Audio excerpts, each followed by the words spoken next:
जय श्री कृष्णा। राधे राधे। हर हर महादेव। ओम नमो भगवते वासुदेवाय नमः। जय श्रीमन नारायण। दोस्तों आज हम सुनेंगे संतोषी माता की कथा। आइए चलिए सुनते हैं संतोषी माता की कथा। जय संतोषी माता की। एक बुढ़िया थी और उसके 7 बेटे थे। 6 बेटे कमाने वाले थे और एक बेटा निकम्मा था। बुढ़िया माई 6 पुत्रों की रसोई बनाती, भोजन कराती और पीछे से जो कुछ बचता वह 7वें पुत्र को दे देती। परंतु वह बड़ा भोला भाला था, मन में कुछ विचार नहीं करता था। एक दिन वह अपनी बहू से बोला कि देखो मेरी माता का मुझ पर कितना प्रेम है। वह बोली क्यों नहीं, सबका जूठा बचा खुचा खिलाती है। वह बोलिया ऐसा भी हो सकता है, मैं जब तक आंखों से ना देख लूं मैं मान नहीं सकता। बहू ने हंसकर कहा देख लोगे तो मानोगे। कुछ दिन बड़ा त्योहार आया, घर में 7 प्रकार के भोजन और चूरमा के लड्डू बने।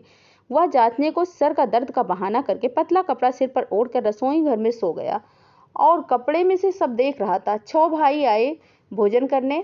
उसने देखा कि माँ ने उनके लिए सुंदर सुंदर आसन बिछाए, 7 प्रकार की रसोई परोसी। वह आग्रह करके जिमाती रही और वह देखता रहा। 6 भाई भोजन करके उठे, तब माँ ने उनकी जूठी थालियों में से लड्डू के टुकड़ों को उठाया और एक लड्डू बनाए। जूठन साफ करके बुढ़िया माँ ने पुकारा उठ बेटा, 6 भाई भोजन करके चले गए, अब तू ही बाकी है, उठ जा तू भी कर ले।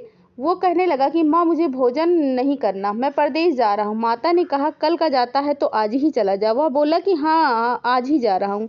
यह कहकर वह घर से निकल गया। चलते चलते उसे बहू की याद आई। वह गौशाला में कंडे थाप रही थी। वह उसे जाकर बोला कि मेरे पास तो कुछ नहीं है, यह अंगूठी है सो ले लो और अपनी कुछ निशानी मुझे दे दो। तब बहू बोली कि मेरे पास क्या है, यह गोबर भरा हाथ है। यह कहकर उसने पीठ पे गोबर के हाथ थाप मार दी और वह चल दिया। चलते चलते दूर देश में पहुंचा। वहां पर एक साहूकार की दुकान थी। वहां जाकर बोला कि भाई मुझे नौकरी पर रख लो।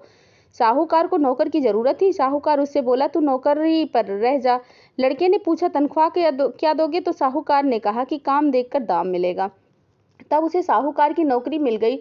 वह सवेरे 6 बजे से रात्रि 12 बजे तक नौकरी करने लगा। कुछ दिनों में दुकान का लेन देन, हिसाब किताब, ग्राहकों को माल बेचना, सारा काम करने लगा। साहूकार के 8 नौकर थे, वे सब चक्कर खाने लगे। यह नौकर बड़ा ही होशियार बन रहा। सेठ ने भी काम देखा और 3 महीने के अंदर ही उसे मुनाफे का साझेदार बना दिया। 12 वर्ष में वह नामी सेठ बन गया और मालिक सारा कारोबार उस पर छोड़कर बाहर चला गया। अब बहू पर क्या बीती। सास ससुर उसे दुख देने लगे, सारी गृहस्थी का काम करा के उसे लकड़ी लेने के लिए जंगल भेजते। इसी बीच घर की रोटियों के आटे से जो भूसी निकलती थी उसकी रोटी बनाकर रख दी जाती थी और फूटे नारियल के नरेले में पानी रख दिया जाता था। एक दिन वह लकड़ी लेने जा रही थी कि रास्ते में बहुत सी स्त्रियां संतोषी माता का व्रत करती दिखाई दी। वह वहीं खड़ी होकर कहने लगी बहनों, या तुम किस देवता की व्रत कर रही और इससे करने से क्या फल होता है, इस व्रत के करने की क्या विधि है, ये तुम मुझे इस व्रत का विधान मुझे समझा दोगी तो मैं तुम्हारा बड़ा एहसान मानूंगी। तब उनमें से एक स्त्री बोली कि यह संतोषी माता का व्रत है, इसके करने से निर्धनता दूर होती है, दरिद्रता का नाश होता है, लक्ष्मी आती है, मन की चिंताएं दूर होती है, घर में सुख समृद्धि होती है और मन में प्रसन्नता आती है, शांति मिलती है, निपुत्री को पुत्र मिलता है, प्रीतम बाहर गया हो तो शीघ्र आ जाता है, कुंवारी कन्याओं को मनपसंद वर मिलता है, राजद्वार में बहुत दिनों से मुकदमा चलता हो तो वह सभी खत्म हो जाता है, कलह क्लेश की निवृत्ति होती है, सुख शांति हो, घर में धन जमा हो जाता है, पैसा जायदाद का लाभ और मन में जो कुछ भी कामना होती है संतोषी माता की कृपा से जरूर पूरी होती है। स्त्री कहने लगी कि 1.25 आने का गुड़ चना लेना, इच्छा हो तो 5 आने का ही लेना, अपने सहूलियत के अनुसार लेना, बिना परेशानी श्रद्धा और प्रेम से जितना भी बन सके सवाया लेना और 5 पैसे का 5 आने तथा इसमें से भी ज्यादा अधिक शक्ति हो भक्ति अनुसार ले लेना। हर शुक्रवार को निराहार रहकर कथा कहना सुनना, इसके बीच क्रम टूटे नहीं, लगातार नियम पालन करते रहना, सुनने वाला कोई ना हो तो देसी घर का दीपक जलाना, उसके आगे जल के पात्र को रखकर कथा कहना, परंतु नियम न टूटे और जब तक कार्य सिद्ध न हो नियम पालन करना और कार्य सिद्ध हो जाने पर व्रत का उद्यापन करना। 3 मास में माता फल पूरा करेंगी। यदि किसी के ग्रह खोटे हों तो माता 1 वर्ष अवश्य कार्य सिद्ध कर देती हैं।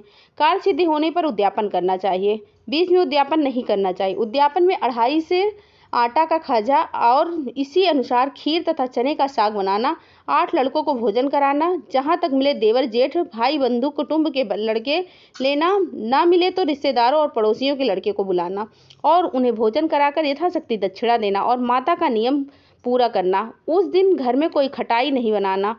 यह सब सुनकर बुढ़िया की बहू वहां से चल दी। रास्ते में लकड़ी के बोझ को बेच दिया और उन पैसों से गुड़ चना लेकर माता के व्रत की तैयारी करने लगी। आगे चली, सामने मंदिर है, यह सुनकर माता के मंदिर जाकर के चरणों में लौटने लगी और इसके बाद वह माँ से विनती करने लगी कि माँ, मैं निपट मूर्ख हूँ, व्रत के नियम तो नहीं जानती हूँ, मैं बहुत दुखी हूँ। हे माता जगत जननी, मेरा दुख दूर करो, मैं आपकी शरण में हूँ। माता को दया आई। एक शुक्रवार बीता कि दूसरे शुक्रवार को ही इसके पति का पत्र आया और तीसरे शुक्रवार को उसका भेजा हुआ पैसा भी आ गया।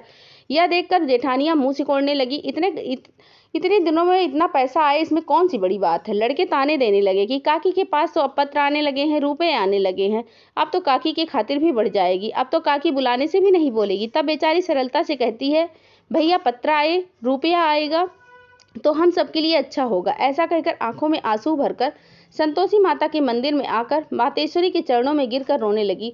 माँ, मैंने तुमसे पैसा नहीं मांगा था, मुझे पैसे से क्या काम है, मुझे तो अपने सुहाग से काम है, मैं तो अपने स्वामी के दर्शन और सेवा मांगती हूँ। तब माता ने प्रसन्न होकर कहा, जा बेटी, तेरा स्वामी जरूर आएगा। यह सुनकर खुशी से बावली होकर घर जाकर काम करने लगी।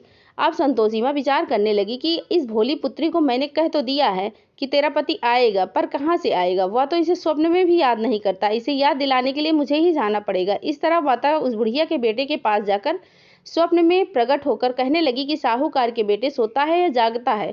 वह कहता है, माता सोता भी नहीं हूँ, जागता भी नहीं हूँ, बीच में हूँ, कहो क्या आज्ञा है। माँ कहने लगी कि तेरा घर बार है? नहीं। वह बोला कि मेरा सब कुछ है, माता है, पिता है, भाई है, बहू है, क्या कमी है माता। तो माँ बोली कि पुत्र, तेरी घरवाली कष्ट उठा रहे, तेरे माँ बाप उसे बहुत दुख दे रहे हैं, वह तेरे लिए तरस रही है, तो उसकी सुध क्यों नहीं ले रहा है। वह बोला कि माता, यह तो मुझे भी मालूम है, परंतु जाऊं कैसे, परदेश की बात है, लेन देन का हिसाब किताब है, कोई जाने का रास्ता नजर नहीं आता है, कैसे चला जाऊं। तब माँ कहने लगी कि मेरी बात मान, सवेरे नहा धोकर संतोषी माता का नाम लेकर घी का दीपक जलाकर दंडवत कर दुकान पर बैठ जाना। देखते ही देखते लेन देन चुक जाएगा, जमा माल बिक जाएगा, सांझ होते ही धन का ढेर लग जाएगा। अब तो वह सवेरे बहुत जल्दी उठ करके मित्र बंधुओं से अपने सपने की बात कहने लगा। वे सब उसकी बातें सुनकर उसकी खिल्ली उड़ाने लगे, कहीं सपने की बात सच्ची होती है। तब एक बूढ़ा बोला, देख भाई, मेरी बात मान, इस तरह सच झूठ कहने के बदले देवता ने जैसा कहा है वैसा ही कर ले, उसमें से तेरा क्या जाता है। अब बूढ़े की बात मानकर वह नहा धोकर संतोषी माता का दंडवत कर घी का दीपक जलाकर दुकान पर बैठता है। थोड़ी देर में वहां क्या देखता है कि देने वाले रुपया ले आए, लेने वाले हिसाब लेने गए, कोठे में भरा सामानों से खरीदारी, नगद में पैसा करने लगे। शाम तक धन का ढेर लग गया। मन में माता का नाम लेकर प्रसन्न होकर घर जाने के वास्ते गहना कपड़ा सामान खरीदने लगा। यहाँ के काम से निपटकर घर के लिए रवाना हुआ। उधर बहू बेचारी जंगल में लकड़ी लेने जाती है, लौटते वक्त माता जी के मंदिर पर विश्राम करती है।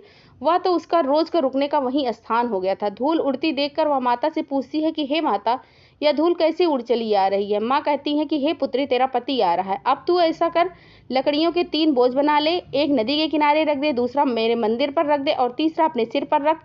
तेरे पति को लकड़ी का गट्ठा देखकर मोह पैदा होगा, वह यहाँ रुकेगा, नाश्ता पानी बनाकर खाकर माँ के से मिलने जाएगा। तो लकड़ी का बोझ उठाकर जाना और बीच चौक में गट्ठा डालकर 3 आवाजें जोर से लगाना, लो सासू जी लकड़ियों का गट्ठा लो, भूसी की रोटी दो, नारियल के खोपड़े में पानी दो, आज कौन मेहमान आया है। माँ की यह बात सुनकर वह बहुत अच्छा माता कहकर प्रसन्न मन होकर लकड़ियों का 3 गट्ठा ले आती है, एक नदी के तट पर रखती है, एक माता के मंदिर पर रखती है। इतने में वह मुसाफिर आ पहुंचता है। सूखी लकड़ियों को देखकर उसकी इच्छा हुई कि अब वो वहाँ निवास करे और भोजन बनाकर खा पीकर गाँव जाए। इस प्रकार भोजन बनाकर विश्राम करके लेकर गांव को गया। उसी समय बहू सिर पर लकड़ी लेकर गट्ठा लेकर आती है, उसे आंगन में डालकर जोर से 3 आवाज देती है, लो सासू जी लकड़ी का गट्ठा लो, भूसी की रोटी दो, नारियल के खोपरे में पानी दो, आज कौन मेहमान आया है। यह सुनकर उसकी सास अपने दिए हुए कष्टों को भुलाने हेतु कहती है कि बहू ऐसा क्यों कह रही, तेरा मालिक ही तो आया है, आ बैठ, मीठा भात खा, गहने कपड़े पहन। इतने में आवाज सुनकर उसके स्वामी बाहर आता है कि अंगूठी देखकर व्याकुल हो जाता है। माँ से पूछता है, माँ यह कौन है। माँ कहती है, बेटा यह तेरी बहू है, आज 12 वर्ष हो गए, 12 वर्ष से ये सारे गांव में जानवरों की तरह फिरती रहती है, काम काज तो कुछ करती नहीं, 4 समय आकर खा जाती है, अब तुझे देखकर भूसी की रोटी और नारियल के खोपरे में पानी मांगती है।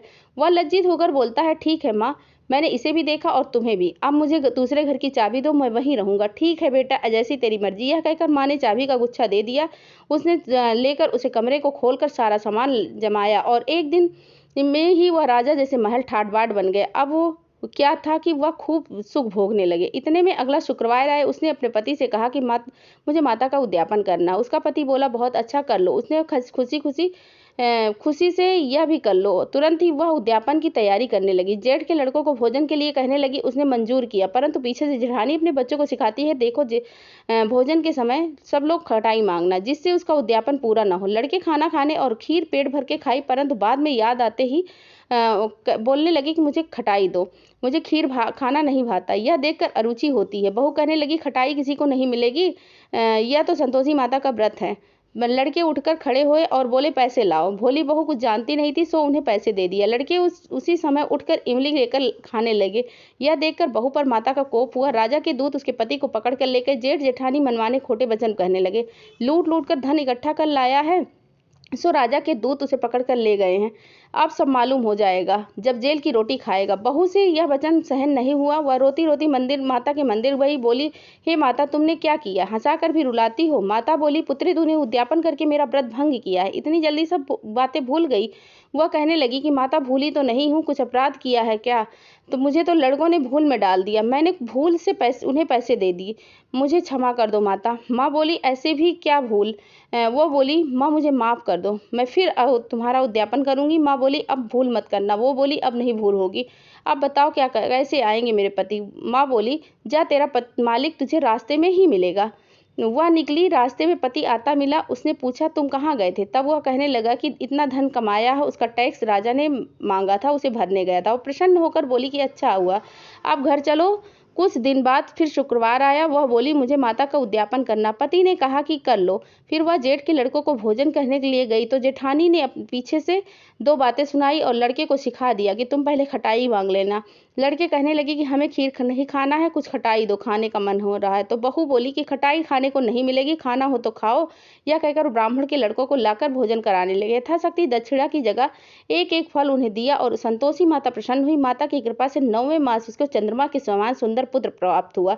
वह पुत्र को लेकर प्रतिदिन मंदिर के लिए जाने लगी। माँ ने सोचा कि यह रोज रोज आती है मेरे घर, आज मैं क्यों ना इसके घर चलूं, इसका आसरा देख लूं। सही विचार कर माता ने भयानक रूप बनाकर गुड़ और चने का सन्मुख ऊपर से सूंड के समान ओट, उस पर मक्खियां भिनभिना रही थी। दहलीज पर पैर रखते ही उसकी सास चिल्लाई, देखो कोई चुड़ैल झांकनी चली आ रही है, लड़की इसे भगाओ, नहीं तो ये किसी को खा जाएगी। लड़के डरने लगे। चिल्लाकर खिड़की बंद कर दी। बहू रोशनदान से सब कुछ देख रही थी। प्रसन्नता से पागल होकर चिल्लाने लगी, आज मेरी माता मेरे घर आई है। यह कहकर बच्चे को दूध पिलाने से हटाकर इतने में सास का गुस्सा फूटा। वह बोली कि देखो इसको कैसी उतावली हुई जा रही है।